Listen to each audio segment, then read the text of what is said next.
Hi செல்லக்குட்டீஸ், welcome to baby craft and art channel. எல்லோரும் எப்படி இருக்கீங்க? ஓகே, எல்லோரும் ரொம்ப சேஃபாக இருப்பீங்கன்னு நம்புகிறேன். ஓகே, இன்றைக்கி வந்துட்டு நம்ம என்ன ட்ரை பண்ண போகிறோம்னு பார்த்தீங்கன்னா, நேற்று வந்துட்டு நம்ம வீடியோ போட்டிருந்தோம். அதாவது பாதாம் எல்லையில் வந்துட்டு ஸ்கெல்டன் லீஃப் எப்படி மேக் பண்ணுறதுன்ட்டு.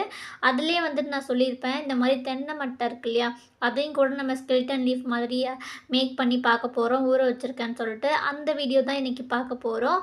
ஓகே, எப்படி பண்ணுறதுன்னு பார்க்கலாம். ரொம்ப சிம்பிள் தான். அதுக்கும் வந்துட்டு அதே மெத்தட் தான். பார்த்தீங்கன்னா ஒரு பெரிய டப்பில் இந்த மாதிரி ஒரு 2 3 அந்த தென்னை மட்டை இருக்கு இல்லையா, அதை வந்துட்டு தண்ணிக்குள்ளே நல்லா ஊற வச்சுட்டேன். கிட்டத்தட்ட ரொம்ப நாள் ஆச்சு, அப்படியே இருந்தது. இப்போ பார்த்தீங்கன்னா கலரே சேஞ்ச் ஆகிடுச்சு பாருங்கள். கிட்டத்தட்ட ஒரு 3 வாரம் இந்த மாதிரி நான் அப்படியே விட்டுட்டேன். இதை ஒரு மிஸ்டேக் பண்ணிட்டேன். அதிலேயே சொல்லியிருந்திருப்பேன். 2யுமே வந்துட்டு பாதாம் எலையும் இதையும் நான் ஒன்றா தான் ஊற வச்சுருந்தேன்.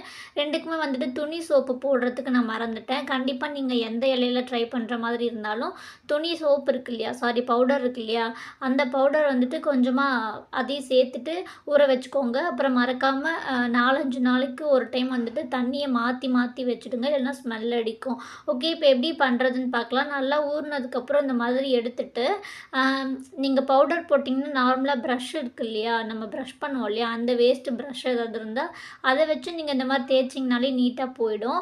நான் வந்துட்டு கொஞ்சம் அதெல்லாம் எதுவுமே பண்ணாமல் சும்மா தண்ணியில் ஊற வச்சனால இந்த மாதிரி கம்பி நார் போட்டு கொஞ்சம் நல்லாவே தேய்க்கிற மாதிரி ஆகிடுச்சு. ஃபர்ஸ்ட் வந்துட்டு இந்த மாதிரி ஒர்க் ஆகலை. நான் கொஞ்சம் ஃபாஸ்ட்டாக வந்துட்டு அவசரப்பட்டு பண்ணனால நெக்ஸ்ட் டைம் வந்துட்டு அதே மட்டையில் வந்துட்டு கொஞ்சம் மேலே ஏற்றி நான் கொஞ்சம் பொறுமையாக பண்ணேன்.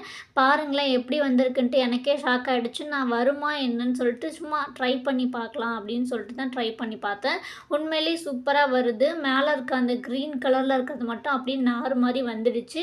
இப்போ பாருங்கள், நான் தண்ணியில் வாஷ் பண்ணிவிட்டு காமிக்கிறேன். இது கிழிஞ்செல்லாம் போகலை. இப்போ பார்த்தீங்கன்னா ஸ்கெல்டன் லீஃப் மாதிரி செம்மையாக அப்படியே ஒயிட்டாக கிடச்சிடுச்சு. நான் கை வச்சு கூட காமிச்சிருக்கேன் பாருங்கள். எந்த ஒரு ஓட்டை கேப் இந்த மாதிரி எதுவுமே இல்லை. ஸ்கெல்டன் லீஃப் செம்மையாக இதுலேயும் ஒர்க் ஆகுது. அதுக்கும் நான் வந்துட்டு துணி சோப்பு எதுவுமே பவுடர் எதுவுமே போடலை. சும்மா தண்ணியில் தான் ஊற வச்சுருந்தேன். நீங்கள் அதையும் போட்டு பார்த்தீங்கன்னா ரொம்பவே சூப்பராக வரும்னு நினைக்கிறேன்.